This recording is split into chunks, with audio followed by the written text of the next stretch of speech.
legislative session, I laid out a plan to make our state a more affordable place for all our families. Over the last few months, we have worked to deliver on that promise. We put money back into New Yorkers' pockets with $1 billion in relief for power checks and assured our cities have the funding they need to meet the needs of their communities. And invest in our schools and higher education so every young person in this state is set up for a bright future. We got protections for immigrant New Yorkers, safeguarded access to life-saving vaccines, and strengthened regulation to ghost guns. We can all be proud of what we've accomplished for our communities. But none of what we have done this year could be possible without the dedication of our staff. The governor took up about 90% of the session with her budget, but where's Deb? Deb's not up. How many did we get, Deb? Like 940 something. How many? So we only ended up 46 bills less than we were last year. So I would like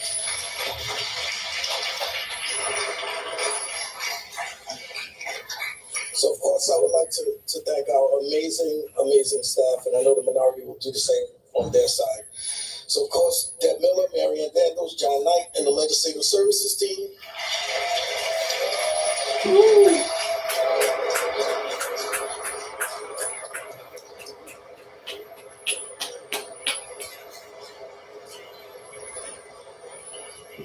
Dan Salvin, the Bill Drafting Commission and Assembly Revision staff.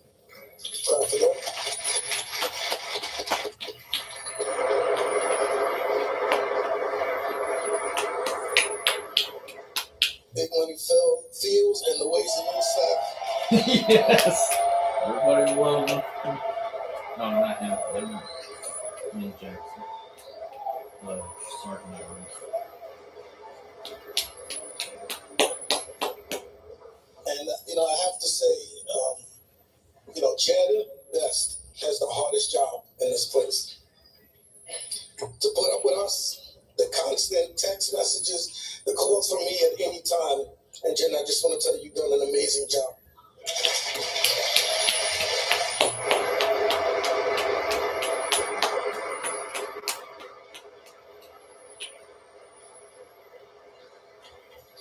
And her running mate, Aubrey Hendrick.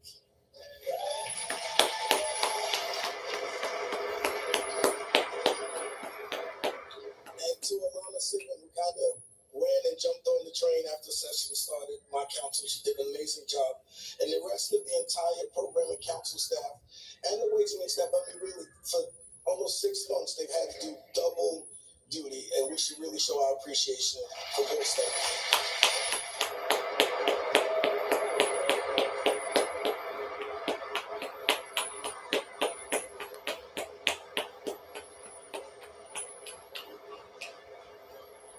So I just want to thank Becca Muti and Bree Smead, who are work on in the office of the council to the majority. To Howard Vargas and Dave DeCancio, I call them the special ops team. Katie Bender and Laura Keating and the entire CIS team. Amy Metcalf, Ed Harrison, the assembly support team.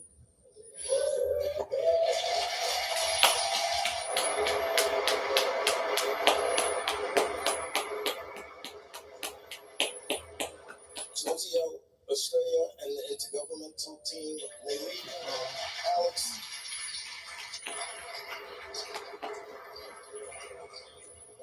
Wendy Gallegos, who we welcome back. Hopalong is back.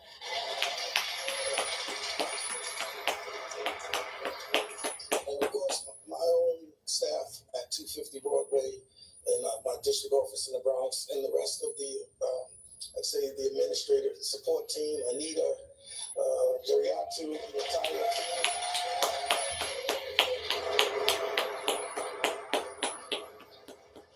And I'm about tired of him always getting the biggest round of applause, but Mr. Wayne Jackson and our chamber sergeant.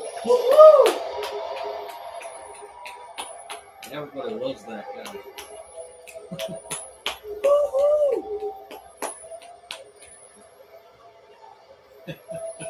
So he's getting tired.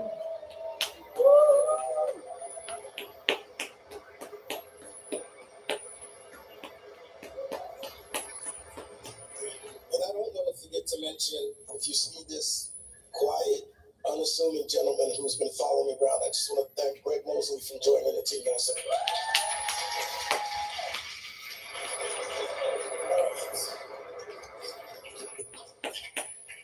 Now is the hard part.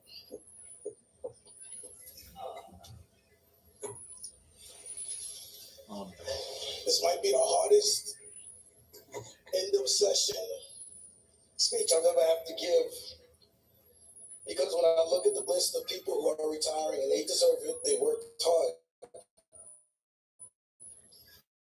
but it's over 150 years combined of them being my colleague and my friend and my family.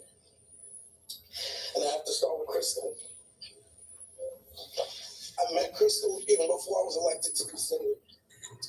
I was dating a young lady in Buffalo, and I got invited up to Juneteenth.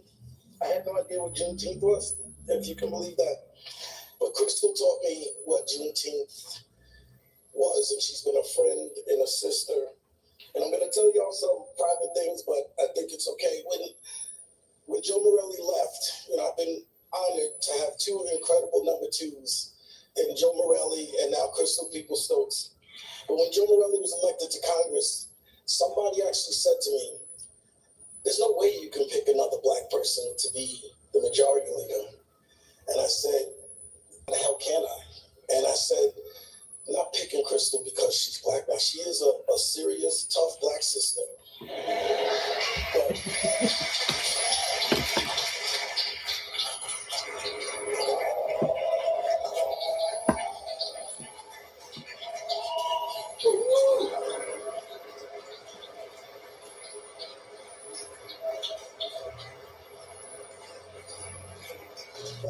But I picked Crystal more because of the trust, the relationship.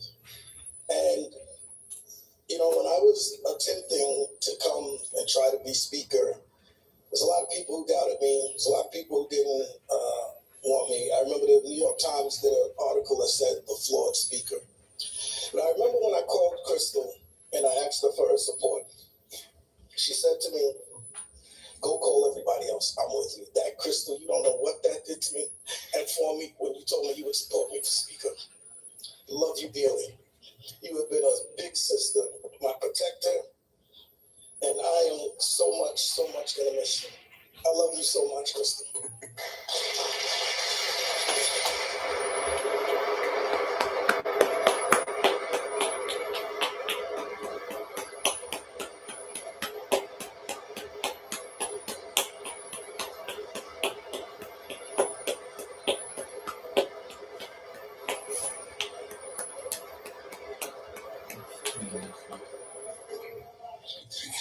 Woohoo!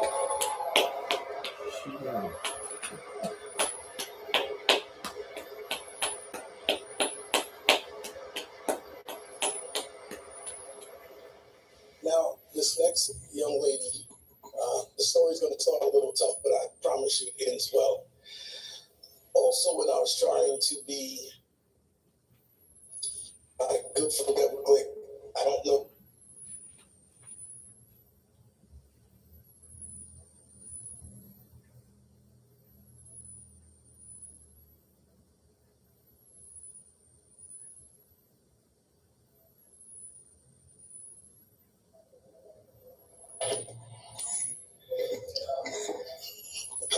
Okay. Microphone wasn't So I working. always felt like I had to earn Deborah's respect. I always felt like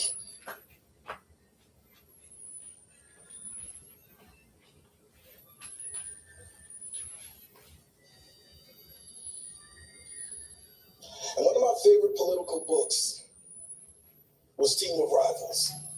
And as tough as Deborah was on me in the beginning, I have to tell you, I don't think I have a more trusted person that I could go and get advice from. Charles Seward, who was Abraham Lincoln's rival when he died, he was when Abraham Lincoln passed away, was shot and killed, Charles Seward turned out to be the most trusted advisor to Abraham Lincoln. So Deborah, thank you for being my Charles Seward.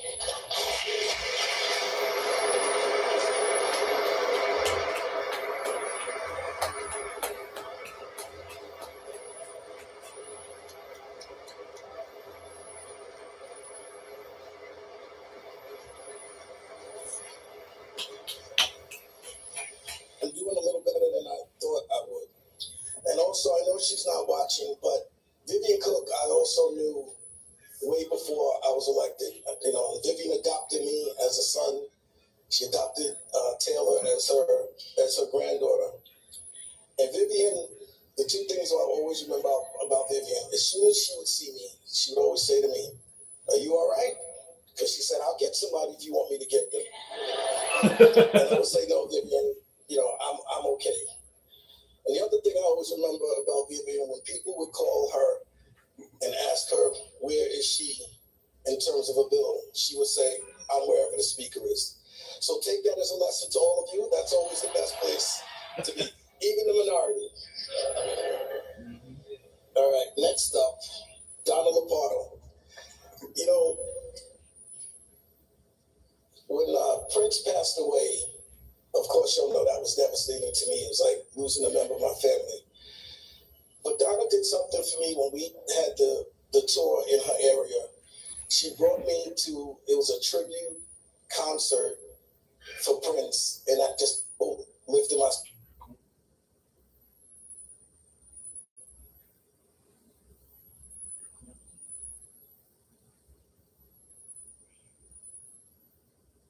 Always thank you.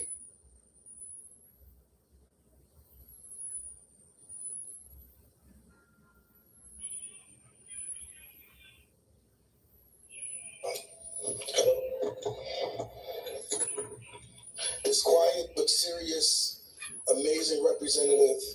And, there was a time that, Donna was kind of on her own out there in Western New York in terms of, I know we're not trying to get political here, but she was alone a lot of her times, but she hung tough.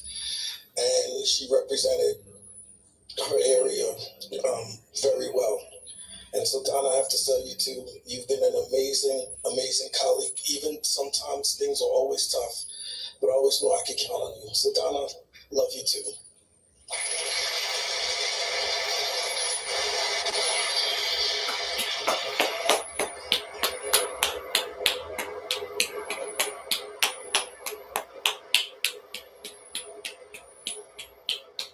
Stacey Feck-Formato. I had two older sisters, and, when I would get picked on when I was younger, before I learned martial arts, my sister would always go and fight my battles for me. And Stacey, as I said, she's somebody that will always tell you how she feels, when she feels, what she feels, and she's never shy about it. But I always know if I gotta get into a foxhole with somebody and fight, I don't know if there's a better person than you, Stacey. And you are, sometimes people always don't want to be compared to their parent or parents. But I have to tell you, Stacey, I know your mother is proud of the representation, and you picked up right where she left off. I know there was somebody in between, but you have been an amazing, amazing advocate in really what is a tough district, but you always, always stood to your convictions, and that's what really matters most in this business. So I love you too.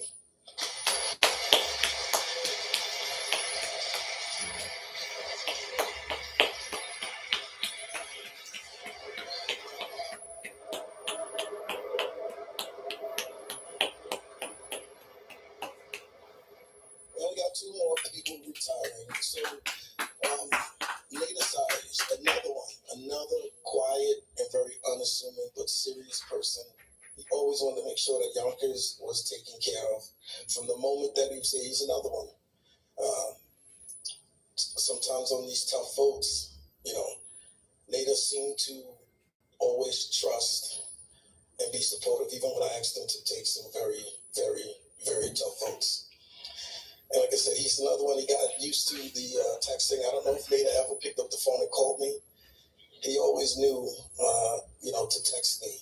And so, Nate, I could just only say thank you for your support and friendship. And you also will be sorely missed. And I love you too, my friend. Listen.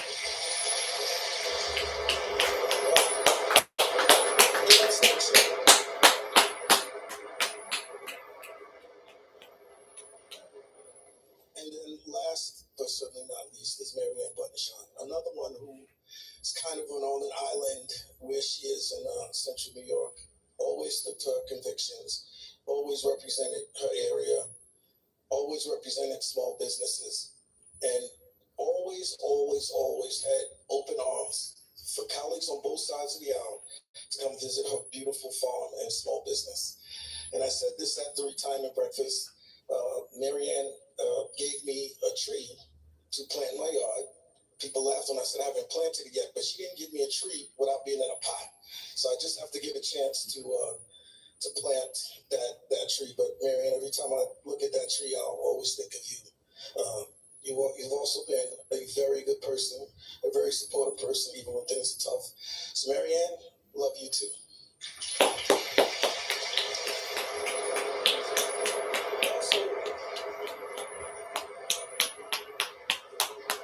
Marianne's on tour, and that's why she had to get home to deal with her grandchild that wasn't feeling well. So I hope you hear me, Marianne. I love you. So I want to say to the colleagues on the other side of the aisle, I always try to these personal wars about Democrats and Republicans. I think you're all good people. You just have your politics wrong. But I always try to continue to be a friend, because no matter what, I know from each and every one of you, you're just trying to represent your communities the best way that you know how. So I want to say to all of you who are leaving, or those of you who are trying to be demoted, I wish you well. But I do want to point out two people, and I also want to thank Mr. Ra for we kind of picked up like we were good friends. Our communication is great. And I joked with him that, if our communication was half as good as it was with me and Mr. Barkley, we would be okay. But I also want to say, saying so long to Mr. Barkley. Well, you've always been good to me. You've been such a good friend. I could trust you. You and I probably talked about things that we never shared with our members. That's how much of a friend I consider you. And I'm going to miss those text messages. And as much as whenever Will would call me, I'm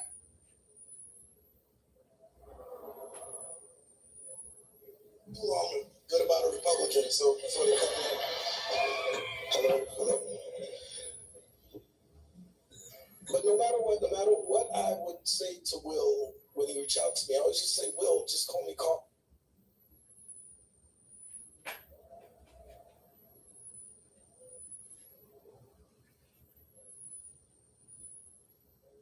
Always call me speaker. But Will, I hope now that you are gone, when you text me, you will call me by my name and check in with me as Carl. So thank you, my brother. I love you.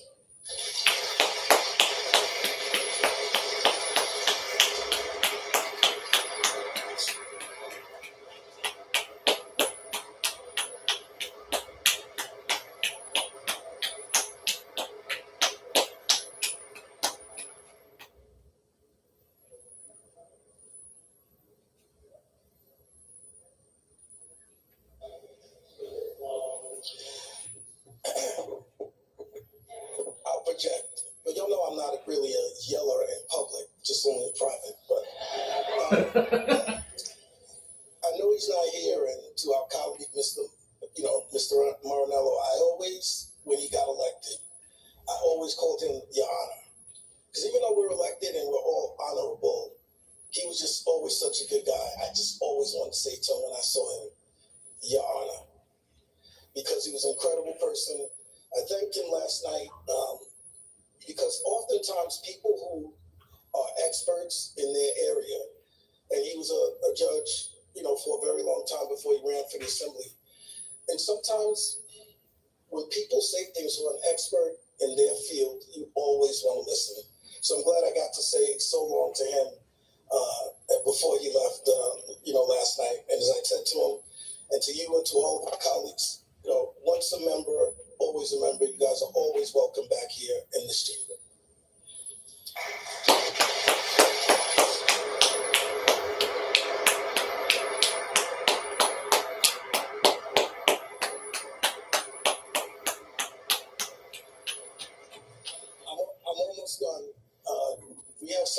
colleagues on our side of the aisle that have decided to be demoted. So I just want to say to the great colleagues who served with us, whether they're trying to run for Congress or they're trying to run for the state Senate, I don't know why y'all want to do those things, because this is the best place in the world to be. So I want to say good luck, Godspeed to Alex Boris, Jessica Gonzalez Rojas, Michael Lasher, Grace Lee, Stephen Raga, Jonathan Rivera, and Claire, you were here for a minute, Valdez. but all of these colleagues are great, always showed me a tremendous amount of cooperation and respect, and I feel privileged. Even though this is my 12th session, I always feel privileged for the opportunity that all of you have given to me. So I want to say to all of you, thank you for your years of hard work and dedication. We will miss you. But as I said, once an assembly member, always an assembly member, and you're always welcome here in the People's House.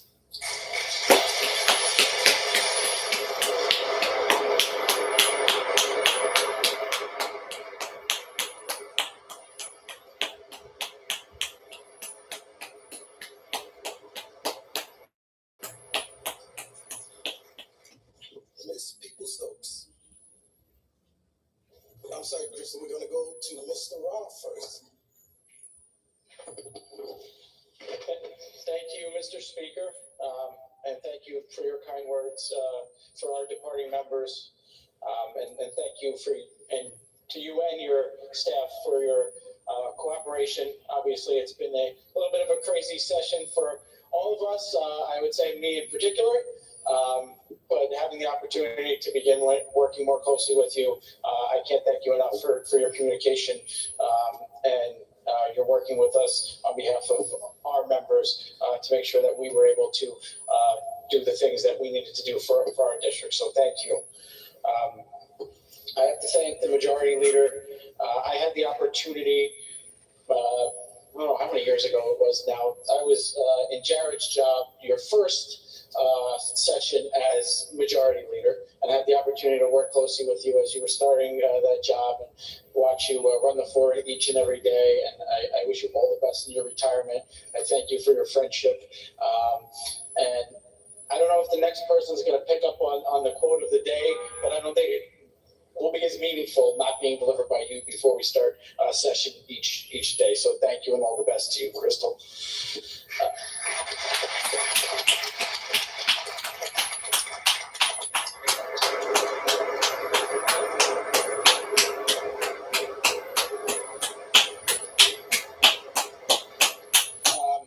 So it's tough to be overly upbeat at the end of this week. I think we all felt the weight of this session, the prolonged budget schedule, the chaotic end that we've had here. And we've talked a lot about the highlights of session of the budget. Let's be honest, our calendar this year was hijacked by a governor who I don't think properly respects the role of this House, of this legislature as a co-equal branch of government.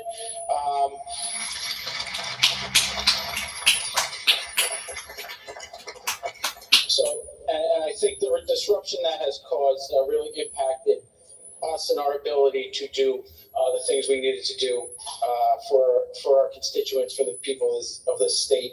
But I don't want to get too much into that. We've heard a lot this evening. What I really want to do is just recognize the work of people and the contributions who have made this House what it is. They've earned those accolades. So let me start with our floor team. Mary Beth Walsh, our floor leader, who has done a tremendous job this session, steady at the helm, leading our debate with class, with intelligence, making sure our members knew what was to be expected each and every day to the extent that we're aware, and just making sure that through a change in leadership, there was not a blip in the road. We just kept moving forward. So thank you, Mary Beth, for your tremendous work.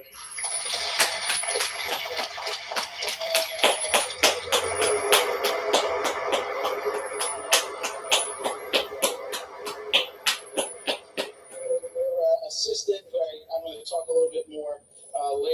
as he's also departing. It's hard to believe that this duo is breaking up, because they really have done a tremendous job the last 2 years. But Jared Gandolfo, who I've known since he was Congressman Garbarino's intern, don't hold that against him.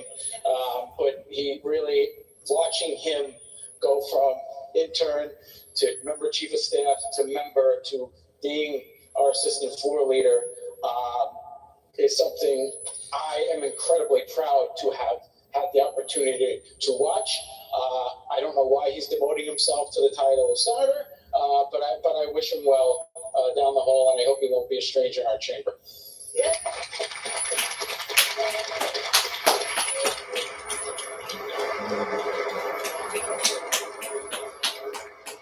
And they are ably assisted and really guided each and every day by our wonderful floor counsel, Michelle Pellegri, who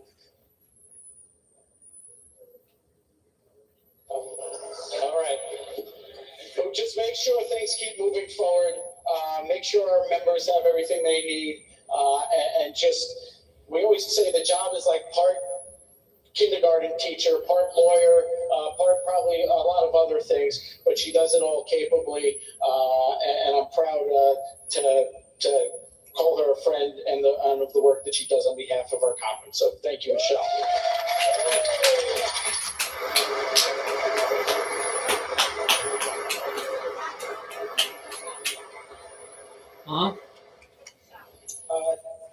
To our Ways and Means ranker, Phil Palisano picked a hell of a year to take on his first state budget. He handled really an enormous job, very time-consuming, complicated, all the extenders, the actual budget itself. He did it with incredible ability. Again, I am so proud of the work he did stepping in midstream in a budget.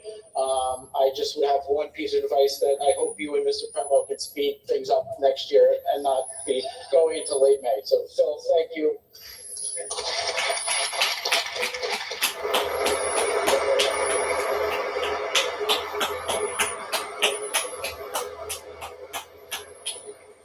I want to thank the members of our conference. My sincere thanks and gratitude to all of you. Thank you for your confidence, your unwavering hard work, and your patience during a legislative session that had more than its fair share of twists and turns. Through every challenge, you have stood firm, remained committed to our shared principles and goals, and most importantly, you have fought to improve the lives of the New Yorkers we represent. Your energy, passion, and determination have been an inspiration to me as I do my job. And we know it's been challenging with the unpredictable schedule, the shifting calendar, and that impacts us as members, but we all know that that impacts our staff more than anybody. So I want to thank all of the incredible Assembly staff from both sides of the aisle who make this place run for their work this session.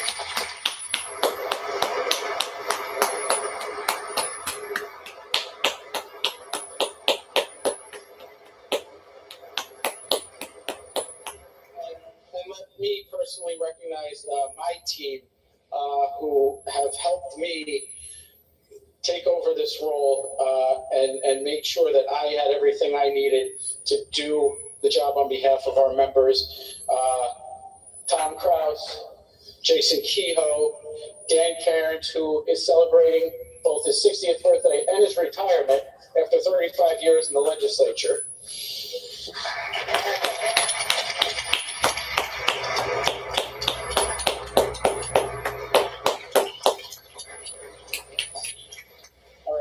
Council Adam Fusco, our legislative units, Josh Whistler, Ways and Means, Paige Nestler, running council's office, as well as Chris Slater and Gideon Lamb in research and policy development.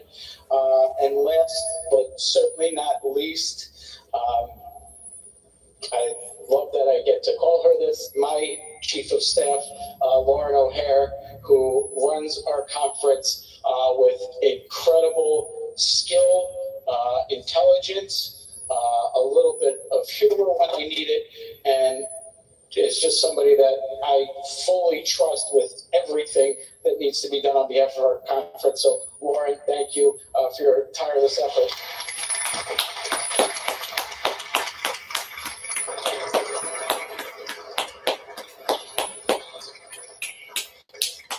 I really do want to thank all of the dedicated professionals who support our conference throughout our central staff.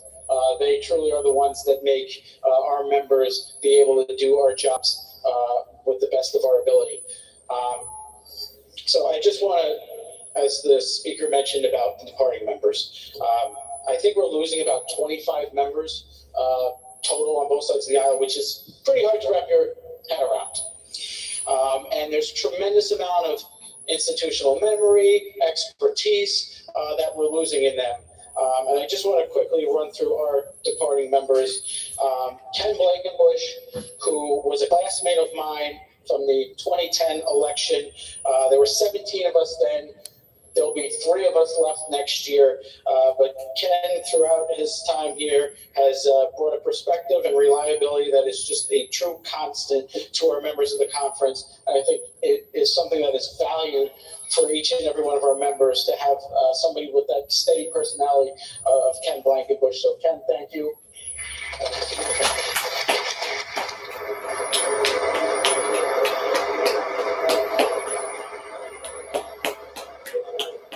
Jake Blumenkrantz came in with youth, energy, fresh ideas, a great camera presence that I'm jealous of, and always a determination to do what's right on behalf of your constituents.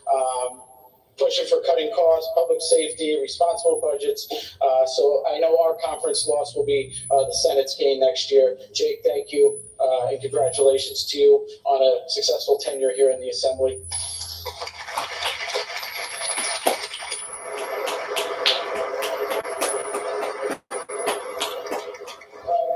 Keith Brown, who's been a reliable, thoughtful, and passionate advocate for Suffolk County and for Long Island. He's always focused on helping families and impacting communities in a positive way. He will certainly be missed in this chamber. Jeff Callahan, who has been a strong and principled voice for his constituents and has just brought a blue-collar mentality that just never changed during his time in Albany. He's also truly one of the nicest human beings you'll ever meet, and I will miss serving with Jeff. Derek Adolfo, who I mentioned a minute ago, but truly has become a very valued friend, and we wish him well down the hall.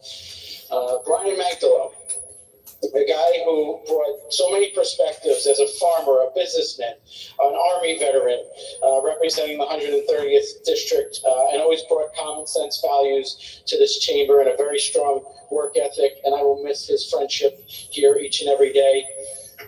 Dave McDonough, who is the most senior member of our conference in tenure, part of my own county delegation, who has been here from the beginning with me as a mentor, as a friend, and somebody that I will always greatly look up to and respect.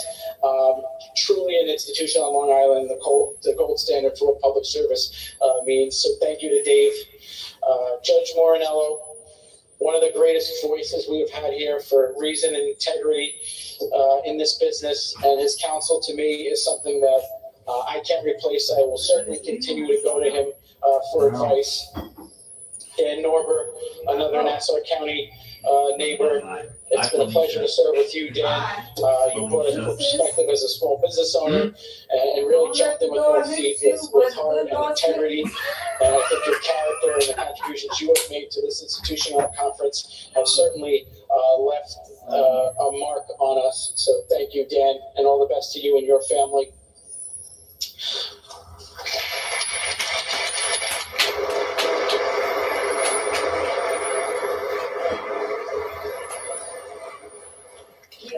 Just like a couple more.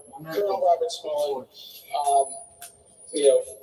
the journey you've walked from your military career, coming here in the Assembly, and most importantly with your family, really has been something of unparalleled perseverance and internal resolve.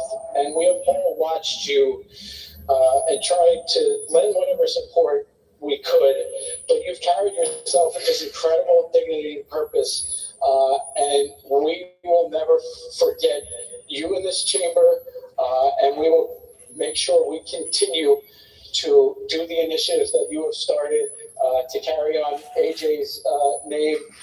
So thank you for your service and your courage and your determination, being an inspiration to us all, Colonel.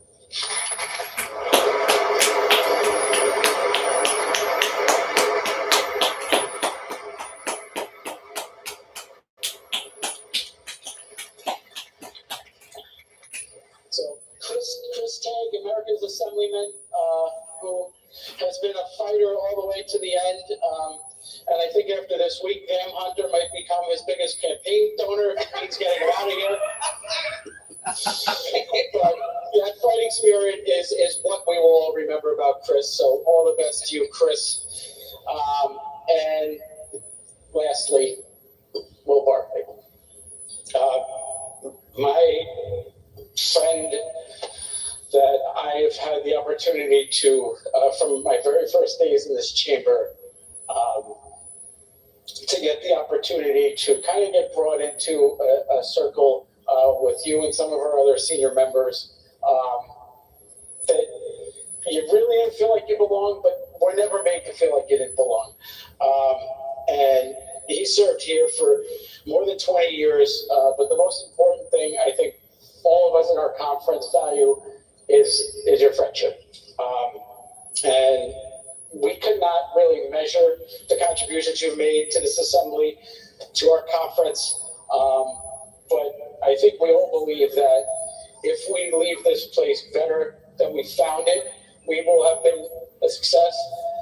And by that measure, you have been an incredible success here, Leader Barkley. So thank you for your friendship. I will miss.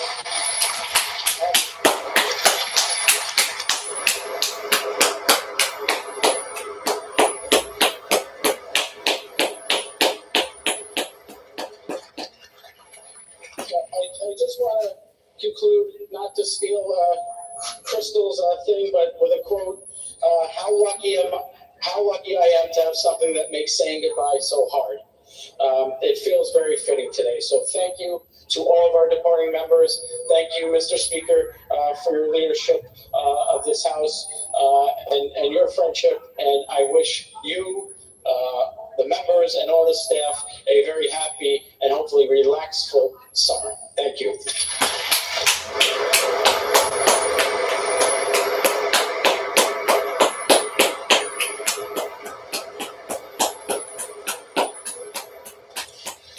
Before I turn it over to wonderful Charlie, I was remiss, and you got to forgive me. I'm really not feeling well. I took a test. I'm not contagious, but I didn't thank Gary Pretlow for his incredible job.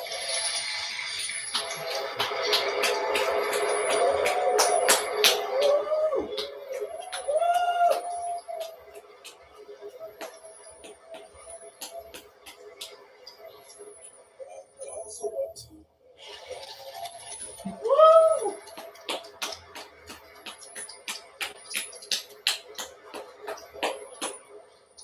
But I also want to thank his counterpart, and he knows I gave him the nickname 2x15 Parmesano. Even though Mr. Slater, you stole it from him a couple of times, but thank you, Mr. Parmesano. You've always kept the discussions on the subject and never take anything personal. So I want to thank you for your representation on the Ways and Means.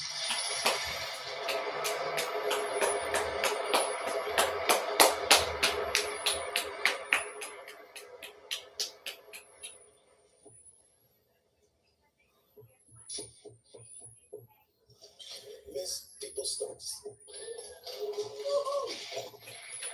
Mr. Speaker and colleagues, let me just first of all say to God be the glory for all the great things He has allowed me to experience in my life. And one of them is knowing you, Mr. Speaker. I'm truly grateful for that. By the way, you're probably one of the few people who can get me to do things that I don't want to do. But I do want to honor the opportunity you gave me to serve as your majority leader.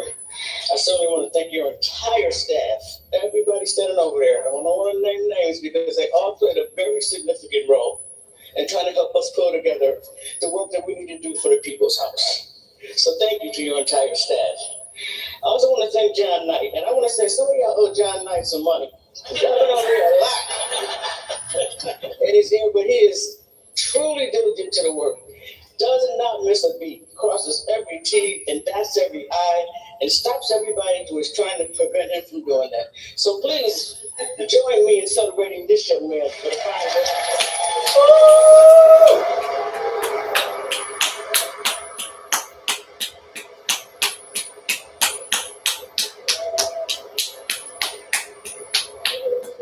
Racing just like I do. So let's give her another round of applause too.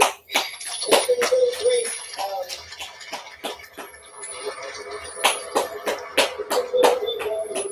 And I don't want to name names because I would have to read off the entire list of the amazing people that I've had the opportunity to get to know and develop relationships with. But I will just say thank you. And so if you saw me sitting down a lot while everybody else was standing clapping, don't take it as disrespect, take it as I'm trying to preserve my health. Not long ago, I went through a very serious procedure. And when it was over, I lost the ability to use some of my body. I am regaining that, so I have to protect it every day.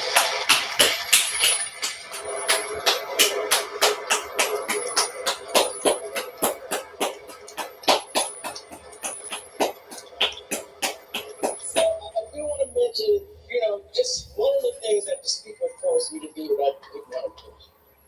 It was during the pandemic.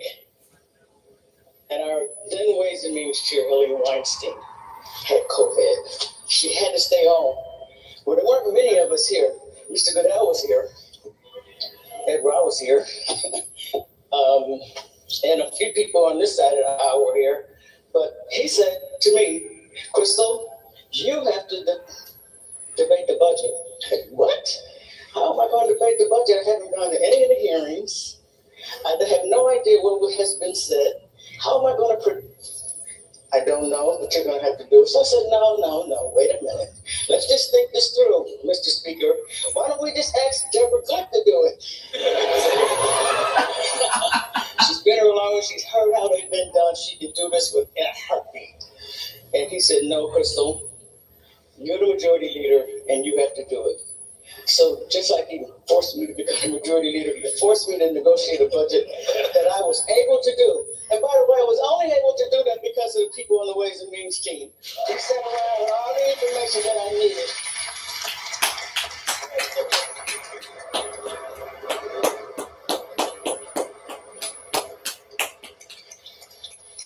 And so I often call them the A-team because I think they are.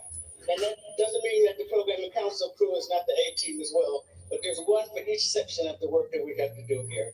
I also want to commend Deb Miller, who takes a lot of grief from a lot of people. By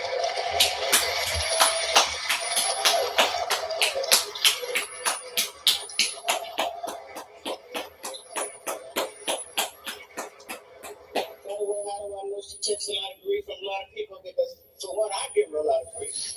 And I know everybody else does as well. But thank you so much, Deborah, for the work that you do, running around between here and your little office and the speaker's office and making sure that everything is on target. It is on target, and as hard as it may seem, when we're in the middle of debate, we still are people who represent people. And we still are people who want to do the best that we can for the folks that we represent. I feel some kind of way on a regular basis when at the national level, my whole being is being reconsidered whether I should even be here. Not just for a vote, but to have a job. I mean, people who look like me got put out of their job in the last couple of years just because they look like me. It hurts sometimes coming in here and hearing the debate that we have to go through when there's no regard for people like me who suffer what is going on at the national level. And in my opinion, silence is complicity. And so if we're friends, let's be friends all the time. And let's be friends when we can get to the place where we can say to those other folks who are in our party that are our friends, You can say that about my people. Even though they don't look like me, you can say that about them. You have to be fair. I think we always have to be fair. So I hope that we will move forward as people who don't think of ourselves as Italian or African American or Irish or white or black, but think of us as the people God created. And the reason that He created us was for us, we can help other people. So if we're excluding people and by not saying anything, when Doge goes in and puts 350,000 black women out of a job out of DC, we can't keep doing that. Don't be with me in here and then leave me when people are abusing me in the public. That's all I ask.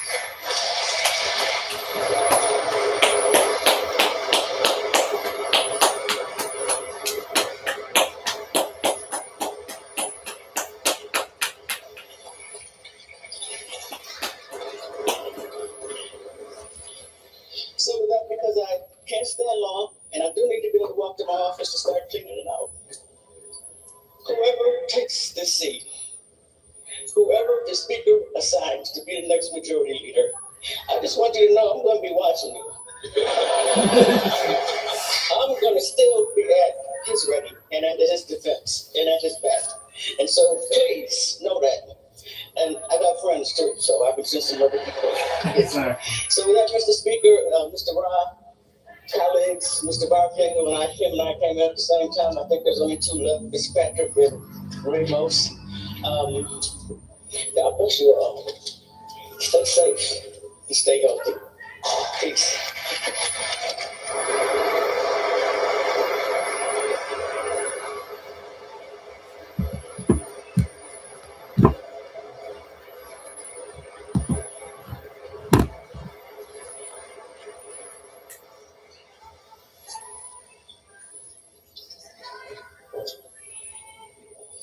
Speaker, do you have any further housekeeping or resolutions? We have none. Awesome. I now move that the Assembly stand adjourned until Saturday, June the 6th. Tomorrow being a legislative day, and that we reconvene at the call of the Speaker.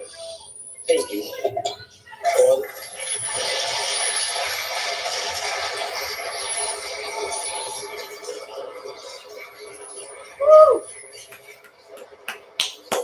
Mr. Stokes, motion to my friend and recorded with John Ray like this. I just say to you, my sister, live long and prosper.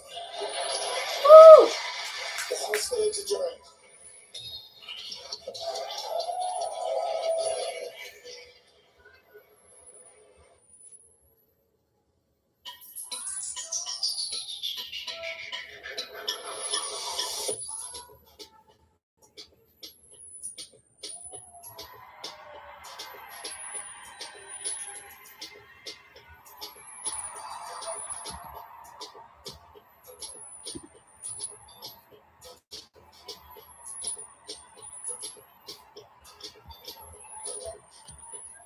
Fifth precinct in our life and serve with compassion.